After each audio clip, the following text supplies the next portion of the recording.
Now, I'm honored to introduce our speaker today. Dr. Patty Halva brings 25 years of experience and study and practice to the fields of self-actualization and transpersonal psychology. In addition to her 15-year history as a mental health professional, she also holds a PhD in transpersonal psychology, as well as certifications as a meditation instructor, Ayurveda wellness counselor, yoga teacher, Reiki practitioner, yoga health coach, and intrinsic health coach. Her research has been published in International Journal of Transpersonal Psychology, Journal of Humanistic Psychology, and several books. Her audio courses and meditations are featured on Insight Timer, where she leads a live talk and guided practice. In addition to her mentoring work with clients and training services, Patty serves as an adjunct faculty member at Sophia University, where she teaches graduate level courses in transpersonal psychology. In 2018, she retired from her clinical psychotherapy practice to develop Awaken Peace Healing, where she offers transformational mentoring, workshops, professional training, and events. So happy that she is here to share her teachings with us. So go ahead, Patty. I'm sorry. I forgot to mention, please, if you have questions throughout Patty's talk, just note them in the chat. I'll keep track of them, and then we'll get to those at the end of the session. Sorry, Patty, go ahead. No worries, all good. Thank you, Margie, so much. Thank you. So hello, everybody, and welcome to Self-Care, where we're going to be talking about paying attention to our bodies and how we can look to our body as an ally in our self-care and even a guide to help us understand what self-care can really look like for us. So as Margie shared, my background is mental health, but also a variety of other healing modalities. So a lot of what you'll be hearing today comes from the intersection of those. So from the intersection of traditional Western mental health care and also Ayurvedic care, yoga philosophy, and all these other perspectives that help us understand more of the nuances of our whole self, our whole physiology. So our plan for today, what we're going to do, we're going to talk a bit about what self-care is and what it isn't. We'll explore a little bit about the language of the body, the way that the body communicates with us, and we'll have some time to do some actual practices right here in our session. So I'll guide you through a few different things that you can explore and experiment with, getting to know how your body responds to these things. And then we'll have a Q&A. So we'll have an opportunity to do all of the things and really get to know what it is to have the body involved in our self-care. So before we even begin, I'd love to invite you to just type into the chat or make a note for yourself on what you would like to walk away from this workshop with. Like, what is it, that big burning question? What is it that brought you to this breakout session in particular? So make a note or type it into the chat, excuse me. And then at the end, if your burning question hasn't been answered, I really invite you to bring that back, because this is a session that is for you. So this is really important. Go ahead and make a note of what you would like to get out of this session. What is your burning question? At the end of this hour, what do you want to walk away with knowing, sensing, feeling, or understanding? Beautiful. One new insight and one new strategy that I'm prepared to try. Beautiful, beautiful. Yes, excellent. So what is self-care? As you guys are making notes of that, I'm going to talk a little bit about what self-care is and what does the body have to do with it at all. And very often when we're trying to understand a concept as broad and as often generic as the term self-care, it can really help to look first to what it isn't. So self-care is not fixing. When we're talking about practicing self-care, we're not turning to that because we're broken, not because something's terribly wrong, but we're looking at more of a maintenance perspective. So self-care isn't about fixing. When we're saying you should practice self-care, that's not because something's wrong or that you're damaged. It's not even something that you should do. It's not something that, very often when I'm talking with people, there's that sense of, oh, I should be going on more walks. I should be doing more of these things. It's not that. It's not something that we want to be shaming ourselves around and say, I should be doing more and doing sort of the finger wagging at ourselves. Self-care isn't a quick fix. It's not a list of healthy things. And our keynote today mentioned that, right? You talked about that brochure and this list of stuff. And we all know the list of things, right? We hear the list, like go for a walk, get outside, eat more greens, like exercise. We know the list.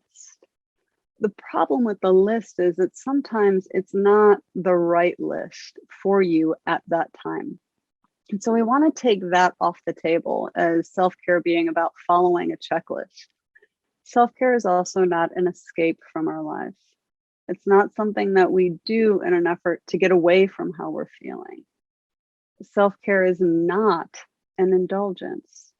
It's not something that we say, oh, I don't have to, it takes too much time. I don't deserve it. And all the things that nagging little voice in the back of our mind will tell us that we can't do it because it's too indulgent to rest for 10 minutes. Like we'll tell ourselves these things. And self-care is also not a distraction. And sometimes our self-care practices serve as a distraction from how we feel. And what we're looking at when we think about self-care is something very different. So our assumption, and one of the more common assumptions, and I'd love to just get a sense of like, is this what you've often believed? Because this is the common assumption that I've seen, and I held for many years myself, the idea that we feel stress, we feel something that feels overwhelming or tension, or we feel stress. And we think that if we plug in a helpful self-care activity, perhaps off our list of healthy things, that the result will be that we experience less stress. So just show of hands or nod your head or type in yes if this is something that you've understood self-care to be. I feel stress, I do a thing, I have less stress. This is one of the most common beliefs out there about self-care. The challenge is this is what's really happening when we take that approach. We have a feeling, we have an emotion, we have a sensation, we have an experience. And we label this as stress. We perceive it, we sense it, we're like, yep, this is stress. And we plug in the self-care, the helpful self-care activity, which sometimes functions more like a Band-Aid, but that feeling sticks around. And so we go back to, I'm feeling stressed, I do the thing, but the feeling's still there. So it could be, I do the, I feel overwhelmed, I do a minute of deep breathing, and it's still there. I do the thing and I eat leafy greens and the feeling's still there. So what that's telling us is that something here isn't quite working. Our self-care is not targeting our needs in the right way at that moment. What's really happening is when we have a feeling or a sensation or an emotion that moves through the body, that's the body's way of communicating with us. It's like the check engine light in the car. It's saying, hey, something, you pause and check, something's not in balance. Something's moving out of alignment a little bit. And it's giving us an invitation to check in and course correct, so to speak. Now, there's Dr. Stanislav Grof, who's a psychiatrist who's been around for at least 40, 50 years now. He's close to retiring, I think in his 80s now. Has this beautiful quote that I'm going to paraphrase. He talks about our common approach to our emotions and our physical feelings, particularly the ones we don't like, as wanting to just disconnect the light from the check engine, right? So if you're driving and that light is flashing and it's bothering you, we can disconnect the fuse and poof, the light is no longer there. We're not worried about it anymore. We don't have to be bothered. Yet that doesn't really address the underlying issue that the message the body was trying to give us was really telling us. So we want to start tuning in. Our self-care is often missing the mark. And this is where the body really comes in. So if we think about approaching self-care from this steam valve approach, if I can sense all these feelings, I can feel the buildup of pressure, I can feel the buildup of tension coming. We hold off for like one day on the weekend, or one day when I take this vacation, I'm gonna let off all the steam. So we let the tension and the pressure build, build, build, build, and we think we're gonna suddenly undo it and be better. Like that's self-care. We take a day off, we take a weekend off, we take a vacation. That it's helpful, and self-care needs to be a little bit more than that. We need a little bit more, because our steam valve approach does the same thing. It identifies the stress. It says this, all these things I'm feeling is stress. I'm going to run away for a number of hours or days, and then I'm going to feel less stress. But what really tends to happen with this approach is that we feel overwhelmed. We feel the grief or the fatigue or the resentment or all the things. We feel the tension in the body. We feel the headaches, the stomach. We label it as stress. We shove it down and push through and just keep going until we can run away. And then we take a day off, we go do one thing. But what happens more often than not is then we come back, we feel even more stressed because suddenly there's all the things to catch up on. All the stuff is still there waiting for us. So those feelings, those things that weren't really addressed are still there. They haven't changed. So the steam valve approach is not as effective. What we're looking at to really shift our idea of what self-care really is or what it can be, it's a paradigm shift. It goes beyond just doing something that's pleasurable. It goes beyond saying, oh, I'm going to, have the chocolate or the wine or the binge out on TV or go shopping. It's beyond the bubble bath. It's more about inviting a dialogue with the body and really tuning into what it's telling you. And it's about tiny moments every day, tiny micro practices. So it's the shift from saying like, oh, I have a plant and I'm going to like douse it in water on Saturday and then that will be its water for the month. Instead, we're going to say, I'm going to check in with it and see how the soil's doing. Does it need a little bit of water today? It's looking at the body in the same way that we would tend to a plant, or the same way with the same care and devotion that we tend to our pets. Like we wouldn't just put a bunch of food out for the pet in one day and leave it for the month and say that's it. We check in regularly. We follow a rhythm. And that's what we start talking about when we're really looking at self-care. So self-care is treating the body with the intention to build resources, to build things up. So it's little bits here and there, just adding a little bit of juice behind our gusto, letting us move forward. Self-care is about awareness, and it is a responsibility. Nobody else can do it for you. It's something that is really there for you. And when we're practicing self-care, it helps us be there for others. We become better able to show up and be present. We're better able to make decisions, and sometimes really hard decisions, from a more grounded place.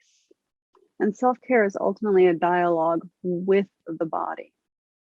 So often we look at our self-care and we kind of outsource it. We look at the checklist, we're like, oh, I'm going to go and get a massage. I'm going to go and do the thing out there and have somebody do something to me, for me. Somebody else will take care of this body. Instead, we start looking at, how can I be with my body? Your body is so wise. Your body is smarter than we tend to give our bodies credit for. We tend to dismiss them or fight against them or try to tune them out. And I was a therapist. This is something, and I was practicing in private practice. I'd cued my body. I trained my body to take bathroom breaks only on the top of the hour. Like I just got really good at holding like all the things that my body would need to do, to suppress that, to suppress everything that my body was telling me. If it needed to stretch and I was in a session, I'd be like, no, I sit, I contain, I don't respond to the body. over time, that created some physical issues. We start looking like, how do we tune to our body? It's doing its best to heal, and it's asking for what it needs. Our body, the body is always working to restore balance. It always wants to come back to center. So I'll talk for a minute before we go too much into the language of the body as to what I mean by balance. Because we often hear this idea of work-life balance or all these kinds of balances as though they're out there somewhere and we've got this scale. And it's a little more subtle than that. Balance is 100% an internal experience. It is how we move through and find these subtle levels. You can think of them almost as the equalizer of a sound system, right? Emotionally, physically, mentally, spiritually. We're constantly moving in one direction or the other. We're moving towards excess or towards maybe not enough, deprivation. The sense of internal balance is influenced by things that are happening around us. It's influenced by our relationships. If we have high conflict relationships, part of our internal balance is going to orient more towards stress. The weather and the seasons. Right now, we're in a change of seasons. So our body is in a state of flux. Things are adjusting. The weather here has been, in Minnesota, it's been up and down. It's been really warm and then really cold and then really sunny. And so we're in that space where things aren't very consistent. So part of our body will respond to that. And it doesn't know quite what's happening. What we eat, when we eat, how we eat affects our internal state of balance. So if you're eating on the run in the car and not even remembering later if you had a meal, that's going to affect, it feels different than when you sit down and enjoy a meal with a loved one or even by yourself. The quality of our sleep, the amount of noise that we're exposed to, the types of sounds, essentially all our input, everything that we're taking in through all of our senses affects our internal state of balance, physically, emotionally, mentally, spiritually.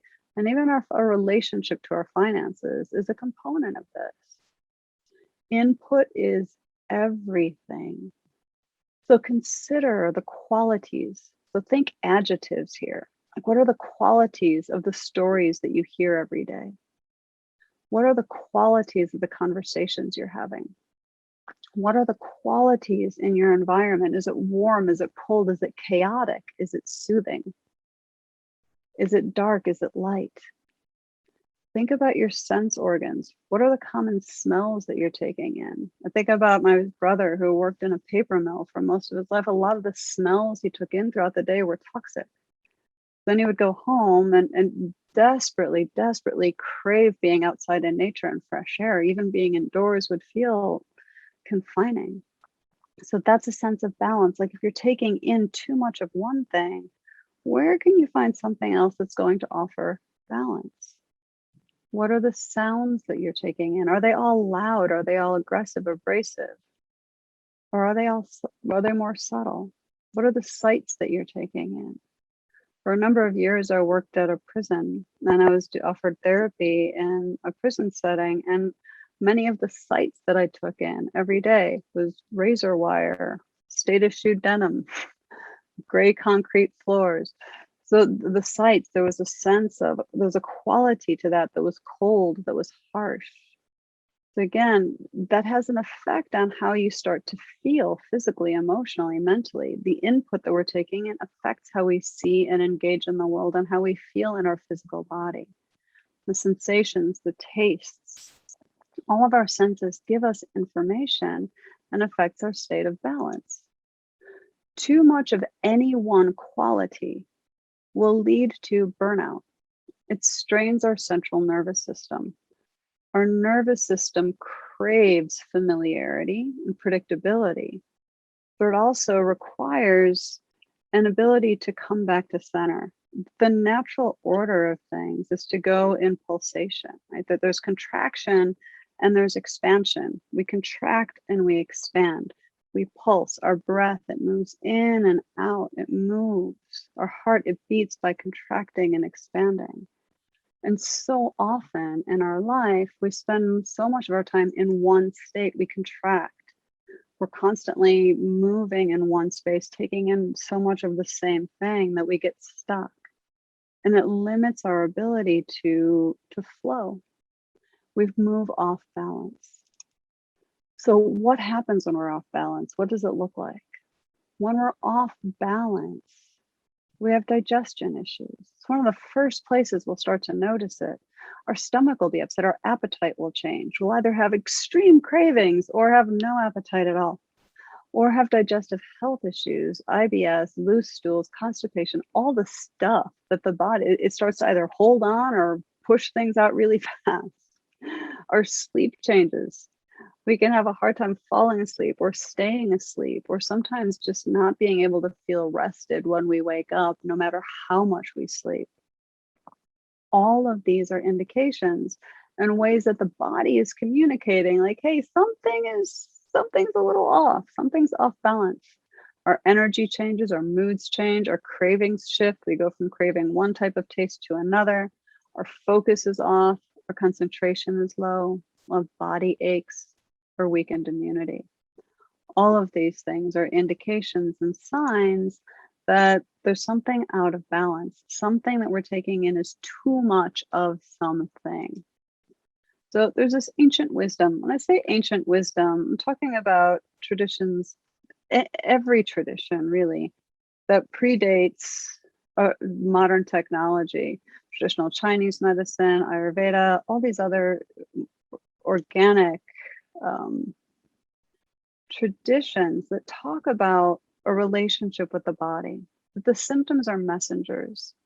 The symptoms aren't necessarily saying like, oh, whoa, you're doomed, but they're saying, hey, I'd like some attention. The symptoms inform us of our trajectory. Our health and wellness is always moving. It's sort of in this zone of dynamic balance, and it's being influenced by everything. And so we have this constant opportunity to just tune in and check. And if something starts shifting, we get to say, oh, what could I do to move back to center? Because I'm suddenly trending in this other direction. So effective self-care focuses on our overall trajectory. It's not about just getting rid of the thing that we find unpleasant.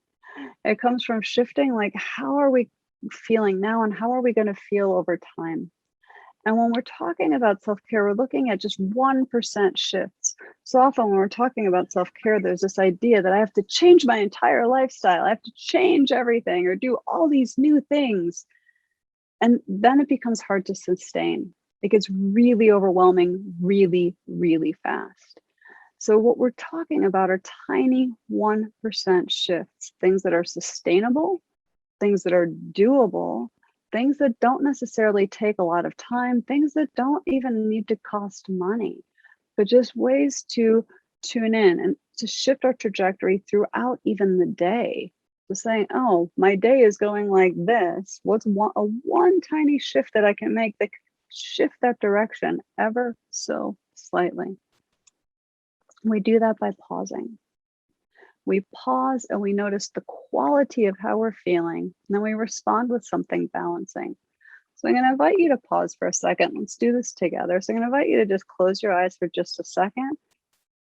Take a nice inhale through the nose. Open the mouth and exhale with a big sigh. One more like that. Breathing in. Open the mouth. Now I invite you to just scan the body from head to toe and toe to head and notice what's there. And think adjectives. Describe how your body is feeling right now. Warm, cold, tight, tired, energized, distracted. Name the qualities. You might even notice if there are any emotions present. You might just name them. Oh, curious, excited, sad. We don't have to do anything just yet. Just notice the qualities. You might write those down. You're welcome to type those into the chat. And then take another breath in. And very slowly exhale and open your eyes. So this is our first self-care practice, is just the idea of checking in and noticing the qualities. What is the body telling you? On any subtle level, it could be as simple as, oh, I'm thirsty. So if we know, like, oh, my mouth is dry, there's an invitation to respond with a balancing practice. And that would be to have something to hydrate, to moisturize the mouth, to invite that opposite. This ancient wisdom reminds us that we can address imbalances by inviting the opposite. And we do that incrementally. So we don't have to go from one extreme to the other. So we just do these little 1% shifts. And to some extent, we do this, right? We kind of, at times, we know, right? Like in the middle of January here in Minnesota, when it's 20, 30 below, and we've got really crazy wind chills, most of us aren't saying like, hey, what I could really go for right now is ice cream. Instead, we're like, wow, I would like something, I would like, a soup or a blanket over me. We go for warmth when it's cold. When it's hot, we tend to go from, we're like, hey, I would love something really cooling and light and, to put the sprinklers on or to go swimming. We don't go, hey, I want some 5-star chili today because it's hot, right? So we tune in on these very subtle levels. What this can start to look like is this idea of tuning in a different way. When we look at our body experiences through the lens of qualities or adjectives, we can start to identify what kind of self-care would be most effective for us at this time. If the body's feeling heavy, we could invite something light. So, for example, if we're feeling really, really, really sluggish and really down and really, heavy in our heart, what we mightn't do is simply invite something light, like breathing fresh air, like taking a step out and even just opening so we can feel a little bit of lightness. If we're feeling very dull, something sharp, something that's going to have an edge to it. If we're feeling cold, hot, if we're feeling oily, something dry, if our life feels very chaotic, we can start exploring where is one place I can invite simplicity into my life today. And that might be simply having a really simple meal like a bowl of soup, right? If we feel tension, how can I soften? If I'm feeling sluggish, what's going to energize me? And these are little tiny ways that we can start thinking about what self-care is going to be most effective. We can have that list of things that work for us, but we can choose from it with intention as opposed to randomly saying, I'm doing all the things on the list, but they're not working. Instead, we're saying, what am I feeling? What's going to help me take a little shift and change the trajectory of this so that it doesn't keep trending in this direction? We're looking at nurturing versus pacifying. When we feel discomfort, when we feel pain, when we feel a sensation in the body, our invitation is to go toward it. And it's counterintuitive because when we're not feeling great about something, our desire is to like run away as fast as we can, to have the wine, have the binge watching, have all the things that are going to make us feel numb to it, or to not feel it for a few moments. And the desire to want to just not feel the unpleasant for a few moments is normal. What we're actually going to invite, though, is this other experience of be with it for a moment, feel it so that it can move through, nurture your way through it. This is the alternative view of self-care. Feel the thing, name it, own it, be aware of it, acknowledge it, and then choose a targeted action that addresses that feeling specifically. What that does, it transforms the feeling instead of keeping us stuck or letting it keep coming back. So we feel it, we own it, we really recognize it, we choose a very specific action to shift the trajectory, to transform the way it shows up. So this is what it looks like with the body. We notice, like we did just a moment ago, we pause, we take a breath, slowly exhale, and just do a quick scan and name the adjectives. What am I feeling? This is the daily self-assessment and maintenance, and then we choose the opposite quality. Then We experience resilience. We strengthen our internal response to stress. We strengthen our ability to trust that we can get through whatever is going on, no matter how overwhelming it can be. Because when we learn that our body is our friend, suddenly we've got an ally with us. We become more responsive, more confident, and more clear. Again, we're focusing on trajectory, little tiny shifts, 1% shifts. This comes from James Clear's book, Atomic Habits, which if you haven't read, I really do recommend it. It's a lovely little book on how we can create sustainable habit change. And we get to choose what those habits are, and it helps us understand what habits are going to be most effective for us, because the same thing doesn't work for every single person. So again, balance is affected by everything that's going on around us. So we want to pay attention. What are the trends? What's happening in your relationships? What's happening in the weather? What's happening in the diet? Are you eating a lot of the exact same thing every day? How are you feeling after you eat? Is it working for you? Only you know that answer. So I give this example sometimes because it's entertaining. There's a time when you eat leafy greens, right? We hear that. And I followed that to the letter. And I was eating spinach. Oh my goodness, I was eating spinach. Like every day I was eating spinach because it's healthy. And I was really proud of myself that I was doing the thing. And I didn't quite understand what was happening because after a while, I didn't feel well. I was really cranky. I was actually really irritable. My mood was down, and my stomach, I was having all kinds of stomach issues. And I came to find out that actually too much of that particular thing was actually it created a lot of heat in my body, which increased my irritability, which changed my digestion, which affected my sleep, which affected my mood. And so I realized, like, oh, that doesn't mean do the same thing all the time. That actually was a huge thing. As soon as I just stopped eating it every single day, my body came back into balance on its own in about 2 weeks. Not even. It was pretty quick. I was surprised, I was shocked because I'd met with an Ayurvedic doctor who's like, yeah, maybe not every day. So we pay attention. What are the qualities of what I'm feeling, and what around me has those same qualities? Where can I invite something a little bit different? Our targeted action comes from knowing what we're experiencing and balancing it with the opposite. So again, if we're feeling a lot of contraction, we want to expand. If we're feeling powerless in life, we want to invite an experience of choice. That might be something as simple as going and choosing off a menu. That might be going for a walk, but really choosing a new path and being really clear every time you do it, saying, I'm choosing to turn left here and it's nobody else's choice. This is my choice. If we're feeling doubtful in life, we're feeling a lot of doubt about something, choose something that allows you to feel confident. What is something that you know that you do well? And go and do that for a minute, 2 minutes, or a little while. If you're feeling helpless, choose an action that gives you a sense of efficacy, where you get to feel effective. If you're feeling stuck, play.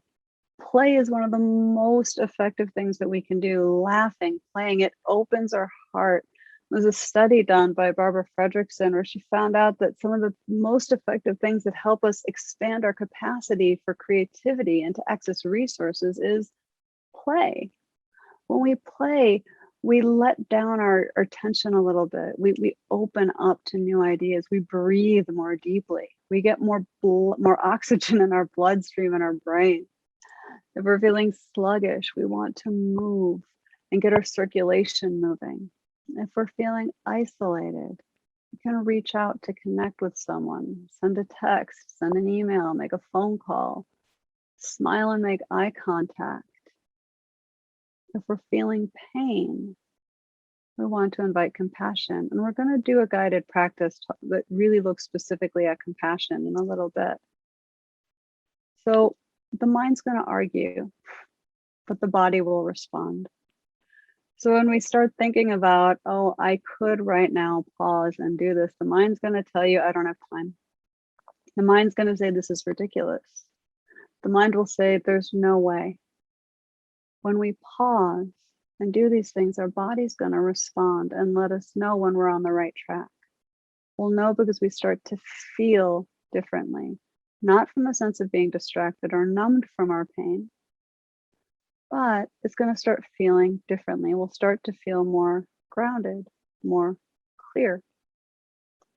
Your greatest allies in self-care are pausing, the breath, movement, and meditation. Meditation, we all hear about all the great things, and yes, and it doesn't always have to be what we sometimes think of it as. So the first thing is just closing your eyes and inviting silence and checking in with the senses.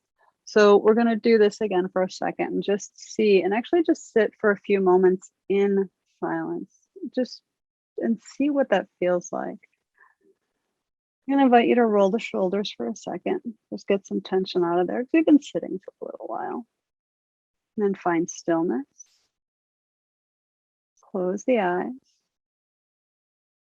Take a full breath in. Open the mouth, exhale, and soften through the muscles in the face, eyes, and the jaw. Take another full breath in, feeling the chest expand. Pause.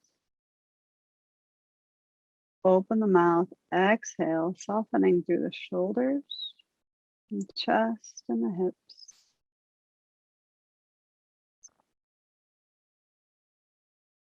And then pause for a moment and simply experience the gentleness of the sounds around you without direct input.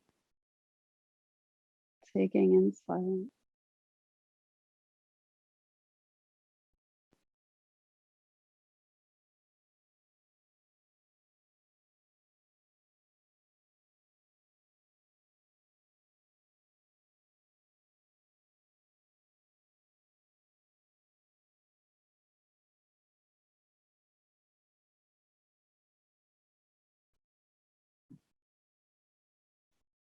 And taking another breath in. Exhale, just notice how the body responded to that. Did you feel more tense, less tense? Was part of you craving more of that? Was part of you couldn't wait for it to end? We simply want to notice. There's no right and wrong. There's no absolute way you should feel. We're just taking in information, noticing how the body responds. Our breath. We always want to notice our breath. Our breath is a really powerful indicator of what's going on with us.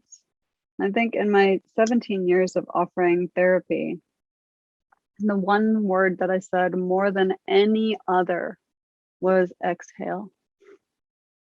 We tend to hold our breath. We tend to breathe only from the top part of our lungs. So when we can pause and notice, like, oh, my breathing's shallow. Okay, then there's a really good, easy, simple 1% shift that you can do. You can exhale. When we really extend that exhale, a couple of really cool things happen. When we exhale deeply, we actually empty the full capacity of the lungs, which allows the next breath to be really naturally deep. And the bottom of the lungs is where all the alveoli are, and they take in all the rich oxygen, feed the brain, nourish the nervous system, this whole entire physiology. And we start to experience less stress in the body. It activates our parasympathetic nervous system, which is sometimes called the rest and digest system, the opposite of our fight, flight, freeze, the opposite of our stress. Now, here's the interesting thing. If we're feeling really slow, sluggish, and breathing really slow and deep and feeling like we can't move, we can also use our breath to shift that too. We can start breathing a little bit more rapidly. We can take longer inhales and shorter exhales, and that will energize the body because then we're flooding the body with oxygen. We're getting really big breath in, and that tends to energize us. So if we tune into what's happening in our breath, there's a really easy response. So very often we hear like, breathe. Yes, but how and in what way? So I'm going to share one breath with you and we can practice this. And this is in the handouts that are available to you too. This is called Nadi Shodhana, which is also alternate nostril breathing, is a much easier way to think of it. So I'm going to invite you to go ahead and hold your hand up and make a peace symbol. So we all get to say, yay, peace. And then close the fingers and put them right, kind of like the gal in the photo is doing here, right just above the point between the eyebrows, so that your ring finger can press against the left nostril and that your thumb has access to your right nostril. Because we're going to use these two fingers as a fulcrum to rotate back and forth, closing one side of the nose and then switching. So in this practice, what we're doing, we're going to inhale through one side of the nose, exhale through the other, and then inhale through that same side, then exhale out the other. So we're just going to alternate our nostrils with our inhales and exhales. We're going to close off the side of the nose. What this does is a really simple practice that comes from the practices of yoga that helps regulate our nervous system. It helps it find its equilibrium. It's a very balancing breath. So regardless of if you're in excess in one direction or the other, overexcited or understimulated, it helps us come back to center. So we'll practice and we'll do 5 rounds. So again, making that peace symbol, bringing the fingers right to the center of the head, and then taking one breath here, just like this, inhaling through both nostrils. And then gently exhaling out the nose. And if you're experiencing any congestion in the nose, you can simply visualize this practice as well. So now closing off the left nostril, inhale through the right, then closing the right, opening the left, exhale slowly.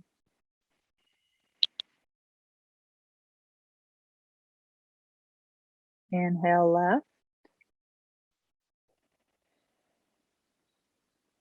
closing off the left, opening the right, gently exhale.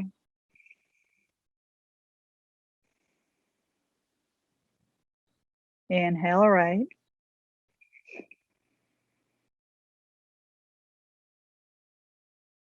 Open the left, exhale.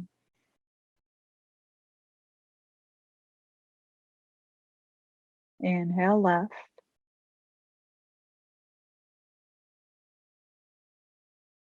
Switch sides, exhale right.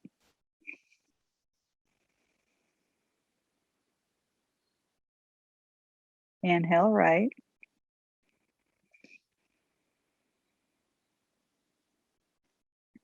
Switch, exhale left.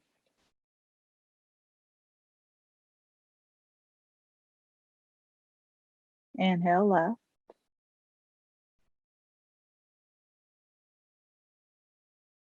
Exhale right. I'm going to do 2 more on your own, at your own rhythm.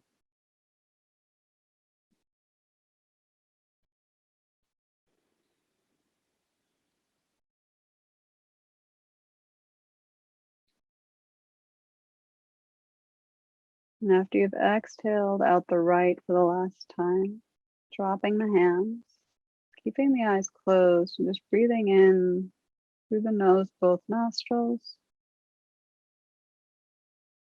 Gently exhale through both nostrils again.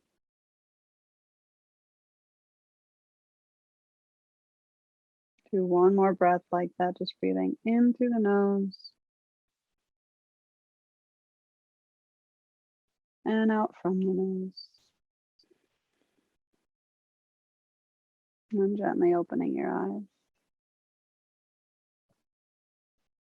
And then noticing the effects of that practice on the body.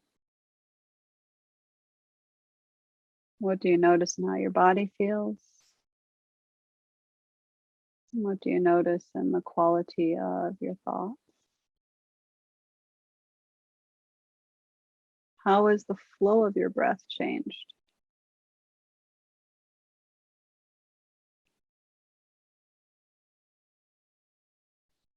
So this is a simple practice that you can invite in anytime there's a part of you that's like, well, I'm unsure.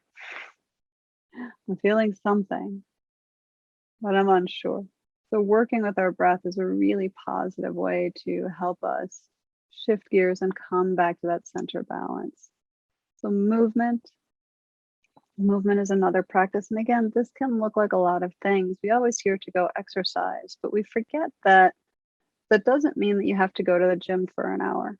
Like sometimes it could be as simple as just reaching the arms up overhead and stretching. So I invite you to go ahead and do that for a moment because we've been sitting for a while. So taking the arms up overhead, just grabbing the left wrist with the right hand and reaching over to the side. Coming back to center, changing hands, reaching over to the other side. Coming back to center, dropping the arms and noticing how the body responds to that. Did it enjoy that movement? How did it feel more expansive? Another simple practice, a movement practice that sometimes we think, exercising has to take hours or moving takes hours. Another thing you can do is simply shake. So start by just shaking your arms. And you might even, if you feel like you have the opportunity, go ahead and shake your whole body. And just shaking for 30 seconds can do wonders to release tension in the muscles, to invite circulation to increase, especially if you've been sitting all day. So again, guided by the body, invite the opposite. If you're feeling really restless and ungrounded, something like jumping jacks or running might feel more of that. It might increase that experience of ungroundedness. You might at that point want something more like yoga or weights or a barefoot walk. Maybe not on a cold day, but if you're feeling really stuck and heavy and like lethargic, then something more vigorous like shaking or even just stretching and getting a little bit of opening in the breath can be exactly what you need. So yes, movement, but what kind? Let your body guide that. How are you feeling? And how do you want to feel? Do you want to feel more of how you're feeling or less of how you're feeling? Let the movement that you choose guide your choice. So we just did that kind of little movement. So we'll let that be our practice. So meditation, we know that meditation is helpful. All the research is out there. It's a wonderful practice. And it helps us listen to the body. So the gift in meditation is that it helps us hear what our body is needing more clearly. And so there's a gift in that. It does take practice. And again, to meditate, ideally, in a perfect world, we have, 20 minutes twice a day. That's not always realistic. But 1 minute is always better than none. So when we talk about meditation, I invite you to think about what kind of meditation is most effective for you. Is it a walking meditation? Is it a moving meditation? Is it seated? Is it guided? Is it silent? Again, let the body help you decide what form of sitting with you is going to be most effective. And aim for more than 0 minutes a day. Aim for more than 0 minutes a day. That could be 1 minute. That's enough to start making a difference in the trajectory of how you feel. And there's an app for that. So Insight Timer, if you're not familiar with it, I can't recommend this app enough. At the time when I put this slide together, there are over 95,000 free meditations on there. That number has increased. It increases pretty regularly. You can choose by category. You can also just do a timer that's silent. You can also follow teachers on there. And I'll talk more about that app in a bit. So what is self-care? What is self-care? Self-care is honoring and responding to your needs in real time with a tangible expression of love. This is the definition I'd love for you to walk away with of self-care. That self-care is honoring and responding to your needs in real time with a tangible expression of love. Treating yourself and your body in the moment as though you matter, because you do. What you do matters. It allows you to be there for others. So all of these little actions, these little micro expressions of opposites, give our body a signal that we care. It lets our body know that we're paying attention, that we matter to ourselves. So we're going to do a closing practice here about self-care, about self-compassion. But before we do that, I want to go back to at the beginning, to right now, what is your biggest challenge in self-care? And what right now, based on what your body is telling you, can you do to invite balance? What is your body asking for? What is your body asking for?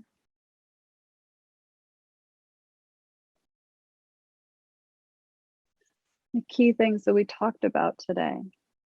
And self-care begins with awareness. It's a daily dialogue with your body. It's ongoing, and it's not one size fits all. It's not going to necessarily be the same every single day. But the input that's coming in through our sense organs, the input that we're taking in is everything. It is what determines where our balance is. And we get to, at some point, put a boundary around some of that input and change gears. If things are really, really loud all the time, we can turn the volume down. If we're having a really intense day full of lots of chaos and intensity, we can choose to maybe not watch a CSI marathon, but maybe watch kitten videos or something that has a different quality to it. Our symptoms are messengers, and like increases like, right? So if we're feeling cold and we add more cold, we'll feel colder. If we're feeling tense and we add more responsibility and tension and pressure, we'll feel more tense. Opposites balance. And pausing often. The false assumption, stress plus helpful activity equals decreased stress, actually doesn't work, because we have to know what the stress is and what the activity is, not just something that's random. We have to notice the body, practice daily checking in and choosing a targeted action in the moment, and lovingly offer that to ourselves. That helps us experience resilience. We get to recognize what we're feeling, acknowledge it, accept it, offer a targeted action, and allow it to transform. We pause, we breathe, we move, we meditate, we sleep. And these things help nourish the body and nourish the spirit so that we can find a new sense of balance, a new sense of equilibrium. So with that, I'm going to invite us into a short practice of self-compassion, because this is very often what we sometimes need more than anything else, is to acknowledge what we're feeling and allow ourselves to feel it fully with kindness. So I'll invite you to find a very comfortable position. You can do this seated or lying down, whatever is going to be most comfortable for you. And I invite you, if it feels okay for you, to place one hand over the heart and taking the other hand and wrapping it gently around the abdomen. And if that doesn't feel comfortable, you can place both hands on the heart. And closing the eyes. And taking a full breath in. Pause at the top of the inhale, open the mouth, exhale and sigh. Softening through all the muscles in the face, and the eyes, even softening the tongue.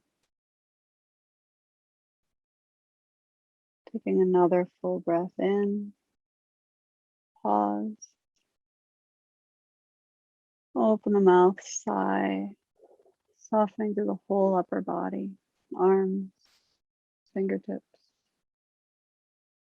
belly. One last breath like this, breathing big in through the nose. Pause at the top of the inhale. Open the mouth, sigh it out, exhale. Feel the body sinking into the support beneath you. As your breath now finds a natural rhythm, each breath flowing fluidly, one after the other. And gently scanning the body and noticing any points of tension or distress that you've been carrying. Let your awareness rest here on what's difficult for a moment.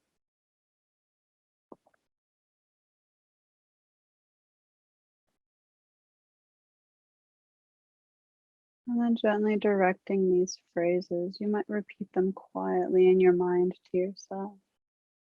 That this is a moment of pain. Pain is part of the human experience. Others feel this too. I'm not alone.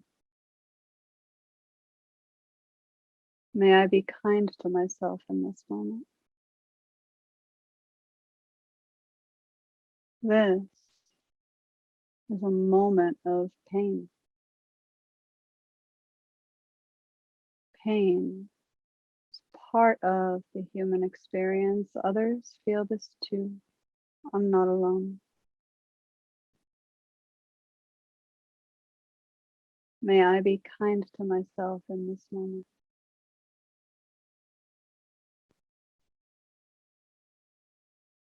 And calling your name to yourself. I'm here for you. I'm learning to take care of you. I love you. Calling your name to yourself. I'm here for you. I'm learning to take care of you. I love you.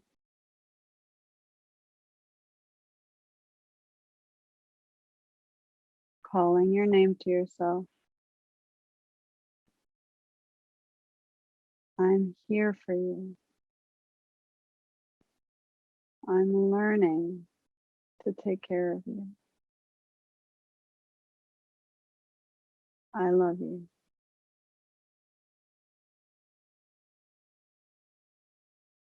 Sensing into the echo of the words. You take a full breath in. Gently exhale.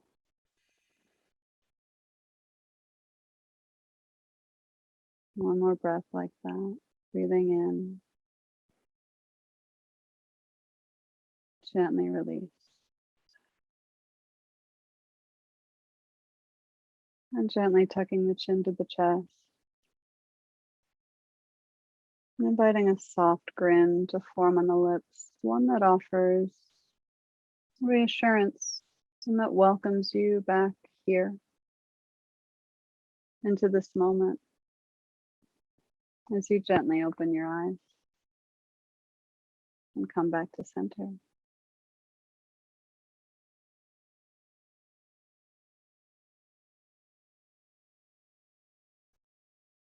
Welcome back. So why we do this, why we practice self-compassion and self-care, because we need you. You are needed in the world. Those that love you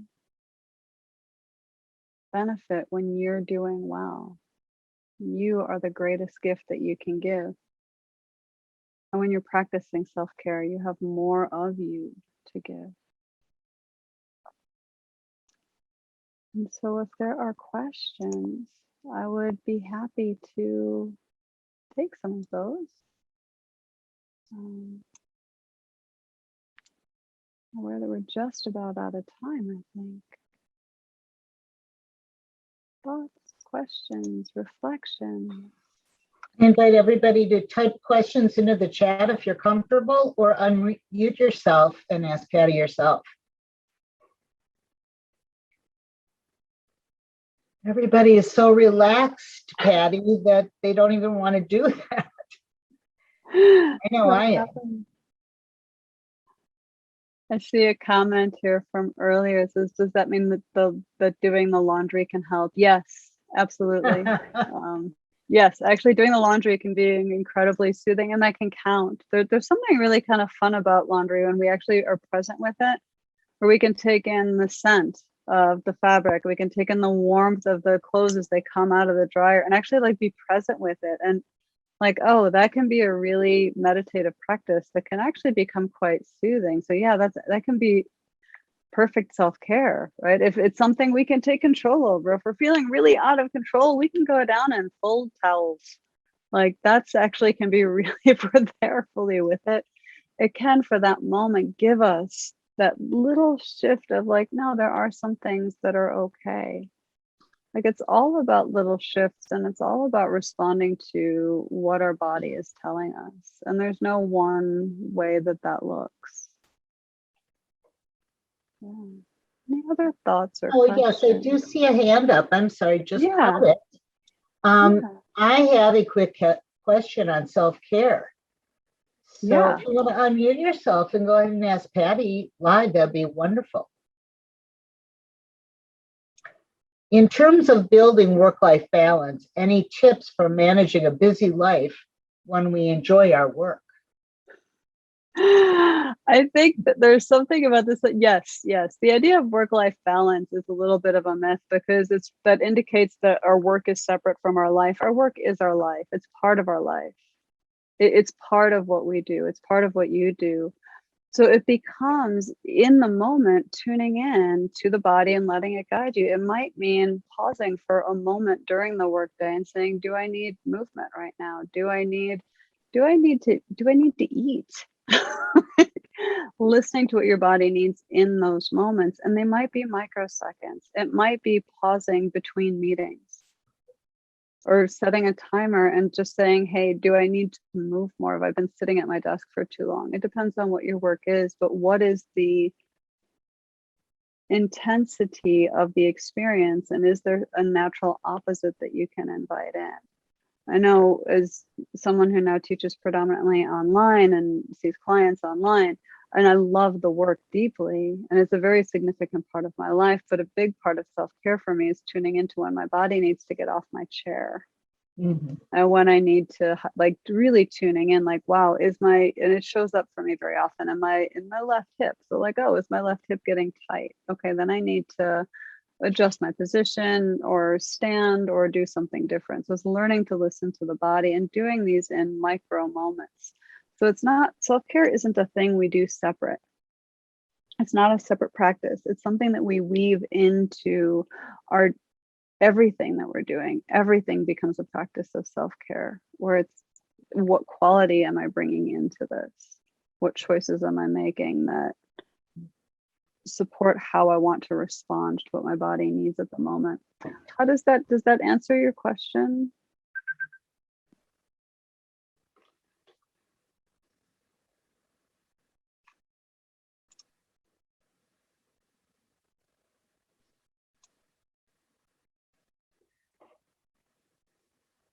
Are there other questions?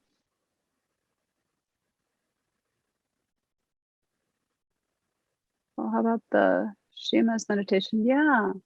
But it depends on how that feels for you. Like, what does that feel like in the body? Like, what is the quality that you experience in that? So yeah, absolutely. Absolutely, that can be.